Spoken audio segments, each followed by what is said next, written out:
Back here on In the Cage, MMA Radio 99.1, the sports animal. It is Valor Fighting Challenge 77 coming up on Saturday. And the main event is the second meeting for the Pro VFC Welterweight Championship at 170. It's the second meeting between Greg Hopkins and Jason King for that 170-pound strap for the pros in Valor Fighting Championship. And both join us right now, both on YouTube via Zoom and here on In the Cage, MMA Radio on 99.1, the sports animal. Gentlemen, how we doing? Jason, how are you, sir?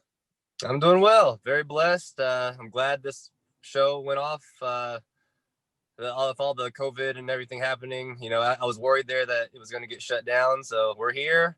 Looks like all systems are go. So I'm very blessed, very happy to be here. Awesome. Greg Hopkins, how are you, sir?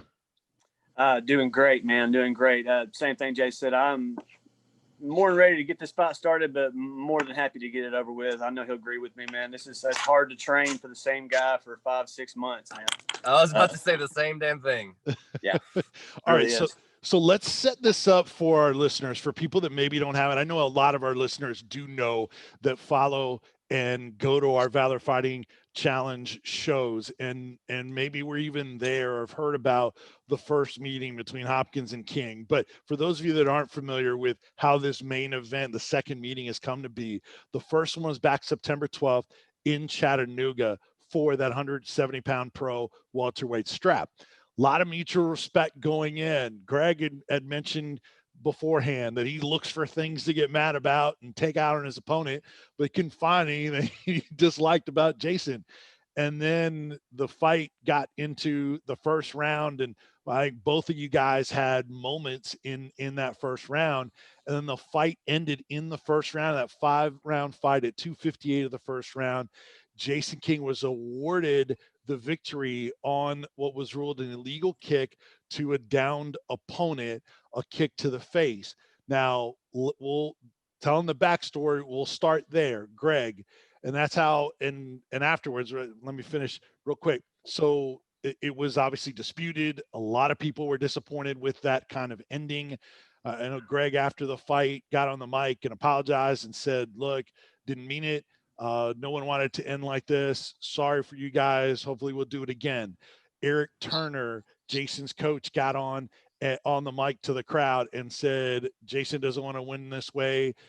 And we're going to do this again at first opportunity. Jason, you handed the belt back and said, I don't want to win this way. So that's how we got to this point of Hopkins King 2 for that Pro VFC Welterweight Championship. So we'll start with you, Greg.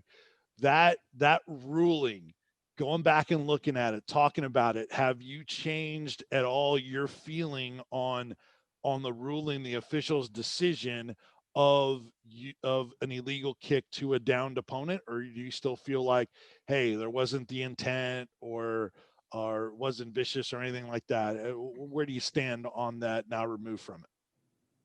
I still, to this day, feel the same way I felt as the day it happened.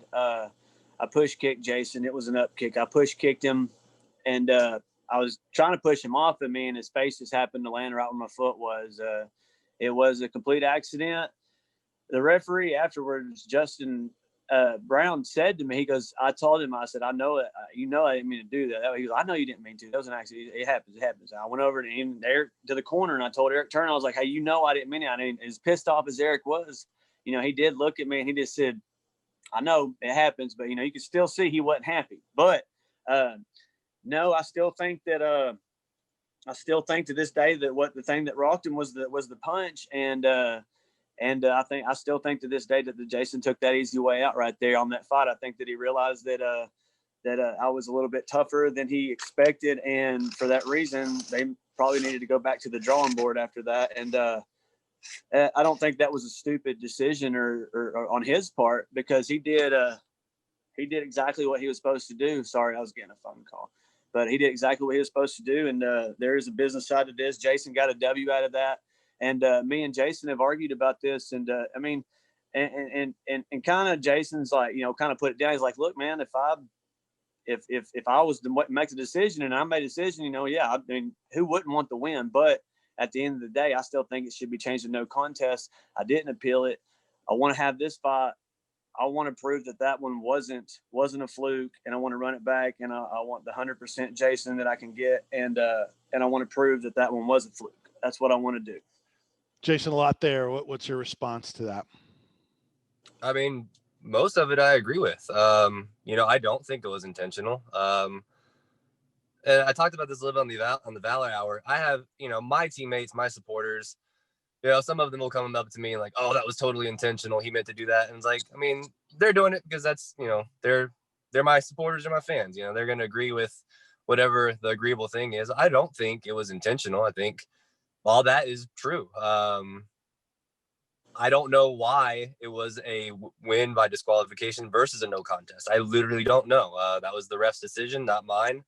My only like, if I have a disagreement about any of it, it's just that it wasn't fake. I mean, I do think that the punch got me. Like there was a hard ass punch. Sorry, don't. All good. It was a hard punch for sure. But it wasn't like I intentionally was like, I think I can get an easy win out of this. Like I didn't even know it was gonna be a win. And another rule I didn't know was there's no 5-minute rule. I didn't know that one either. Yeah, I didn't know that one either. That one surprised me actually. I thought he had 5 minutes. I thought the same thing. I did. Yeah. So from my side of it, I didn't feel terrible. Like I felt like, oh, I'm a little rocked, but give me 5 minutes. And I watched the fight. I talked to Eric, and then Justin said, no, you got to get up. And I was like, why do I got to get up? I got 5. And he's like, no, you got to get up. And when I got up, that's when my world started doing the teeter-totter thing. That's when they pulled in the doctor. The doctor made the call. I mean, again, up to the only part I disagree with in that whole thing was I took an easy way out. I don't remember, like, during that moment, I don't remember any of it. I got pieces from the doctor, from the ref, from Eric, and just basically pieced it together. And then I watched the fight. But at the moment, the only thing I remember vaguely is like people giving me a belt. And I'm like, no, that's not. No, that's like, we got to fight first. We got to do something first. And like, no, you already fought. Like, no, it's like, I don't want it this way. So other than that, I don't think it was intentional. I think I got caught with a good punch. Before I got caught with a good punch, I caught him with a decent kick. And then we had a scramble on the ground. It was going to turn into a great fight, great scrap. And then it just ended up really messed up. And like you said, it's finally here. It's finally come. On January 9th at 9-ish, this chapter of our MMA careers will be over. So I'm looking forward to it. I'm looking forward to going to the gym with somebody else in mind other than Greg. So it'll be nice to, just put some closure on this chapter and just kind of move forward. All right. So I'll stay with you, Jason. I'll come back and ask the same thing to Greg. Greg kind of mentioned it in training for the same person for 5 months. How difficult or frustrating is that, and who have been the key people to help you with that? It feels like it's been longer than 5 months, to be honest. It is difficult. That's, I guess, like the only thing that has been difficult in preparing for this again is that, like, I was already telling everybody, like, if they postpone this fight because of COVID or something, like, I'm going to need, like, Greg can fight on the same card as me, but I'm going to need somebody just in between me and Greg, just because I don't want to go like a whole year of just training for one person. That was probably the weird part. Like even when I wasn't training hard and just like was recovering, we were looking at film. We were looking at, a game plan of what we can do better. Like we were looking at, like scheduling out what we need to do, how we need to improve this, that, and the other. And I've never prepared that long for anybody. I've taken fights as short as 3 weeks notice and as long as like my normal, like 8 to 10-ish weeks. That's so normal for me that like, that's just a day in the office. That's fine. But then like, especially gearing back up training, I was like, man, we're still doing this fight. So like, it wasn't necessarily a bad thing, but that was probably like it was difficult for sure. Just again, preparing for the same person for so long. It's a learning experience though. If this ever happens to me for whatever reason again, where it's an immediate rematch or, things get postponed, I'm just preparing for the same guy over and over again. Well, now I know what that's like. As far as training partners go, I mean, KMA's got too many to name, and I don't want to forget anybody, but just all my normal training partners, you guys know who you are, all the pros, all the amateurs, all my coaches, that just, took the time to, just be my partner. Special shout out to Vince. He cut his Christmas vacation in Florida a little short with his family, just so he can get back up here, keep coaching, keep training, keep helping me get ready. So extra shout out to him. Other than that, all my teammates. One other extra special shout out is Jeremiah, Farmer, Morgan's husband. He's one of those just dudes in the gym that he has no intention of fighting ever, but he's got a good skill set. He's got a good wrestling background, and like he would just show up with, like, again, he has no aspirations of fighting. He just shows up because he's a good dude and he wants to help out. So he showed up for a lot of rounds that not a lot of other people showed up for, especially during the holidays. So special shout out to those two guys, but just, thank you to the whole gym. And it probably has been longer than 5 months since you guys fought in September and you had preparation for that. So maybe a little bit longer. So Greg, what about you? Talk about that training for one specific fighter during this time. Yeah, the big transition for me was going from fighting somebody like Charlie Alexander, who's 5 foot negative, whatever his short ass is, to going and fighting Jason. And I don't know how tall Jason is. I know he's over 6'2". I know he's a lot taller than I am. And so the transition from that to that was big as itself, and setting up a different game plan and transitioning from a wrestler to a stand-up guy. But yeah, it actually has been longer than 5 months for that. But I mean, like, it's just like every single day though, it's just, we're getting ready for this single fight, and I'm ready for it, man. And as far as my partners though, man, like, they know who they are, all these guys that go, we got a new gym over there and it's huge, man. It's huge. And we're going to and we're going to get a bigger one. Like, it's blowing up, and like the amount of people that are coming in to offer help, anything. Hey, I'll hold mitts for you, man. Hey, do you need somebody to do this? You may go to the gym with you, work out. Hey, and like so many people coming in, so many new, different people, different weight cuts. Everybody's wanting to help, and you have your own thing. I appreciate every single one of them. Everybody that has any advice, anything to come to me with. And Jason mentioned supporters earlier. I want to go ahead and say thank you to every single one of them. I wish I could do it individually, but I can't, because it's blown up in the last few years. And there are a lot of people out there that pay attention to me that don't even let me know that they're paying attention, but they are.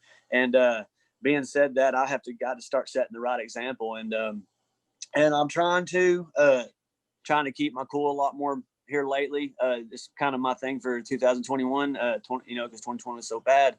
But with that being said, I'm trying to be more stable, nicer guy, not so much of a prick. But with that being said, I know January 9th we have score to settle, we have business to take care of them, and as soon as the cage is locked, I know Jason mentioned something about squashing it. And whatever it is between us, this tension, this nonsense, he said he's cool with ending it. I'm cool with ending it too at January 9th after 9 o'clock. I'm cool with that. We can share a shot of some Jim Beam apple if you'd like. It don't matter to me. That's cool. And then afterwards, you can stay and party at the Joe or go home. I wish I could go home. I really do, but I won't be able to at that time. I know. So, thank you to all of Gogi. I appreciate all you guys. And regardless or not, I know I've said a lot of things about Jason, about disrespect. There's 3 things that I do respect about him, and I'll say it here because I have him right here in front of me. One is he did re-sign that contract. And once he re-signed the contract, it kind of just, it let me know that, hey, he's still game and he's not afraid. I'm not in his head. It's not going to be a problem. Two is, nevertheless, nothing else matters. This guy's still putting a paycheck in my pocket and putting food on my table. You know what I'm saying? And like win or lose, draw, anything, I'm still getting paid. So like I thank Jason for that, and I respect him for that because he's still putting food on the table for us. And next, last but not least, man, thank you to Valor, thank you to you, Vince, and everybody who has given me the platform to do all this stuff. I really appreciate all you guys. Well, appreciate that, Greg. And so last thing from you, Greg, and then I'll let Jason wrap it up. How does, from a technical standpoint, on a finish standpoint, how is this fight, Greg, going to go down on January 9th? I definitely hope it's not a repeat of, last time, but I still say that you're not going to go 5 rounds with it. It's not going to happen. It'll be finished. Jason, how does this go down January 9th. I agree. I don't know Greg's amateur record, but I don't think I've had one fight. This is my 28th fight, amateur and professional, and I've been to a decision exactly one time, and that was not my decision to do. So, I mean, we're both finishers. We're both gunners. That's why we're the main event. I think we would have been the main event regardless of rematch or not a rematch or drama or no drama. I mean, we're both finishers. We both go out there, we finish fights, and we live by the sword and die by the sword. So, I mean, that's what main events are all made of. So it's going to be fun. It's going to be exciting. Yeah, it's not going to go to a scorecard. Other than that, I don't know. I do have a question for Greg, though. Do you have the portable sauna from Bellator behind you? No, bro. My girl got me that one for Christmas. Gotcha. Because we got the sauna at Bellator, and like I know that a carry-on bag was like $60 or $70, and I knew that we had to take 2 flights. So me and Logan were discussing it. Hey man, it's going to cost us like $140 to take this home. Why don't we just get a new one when we get home? So we left it there, and then every other fighter was taking theirs to the airport. And I was like, how much does that cost to take? Like, oh, it's like $30. I was like, God dang.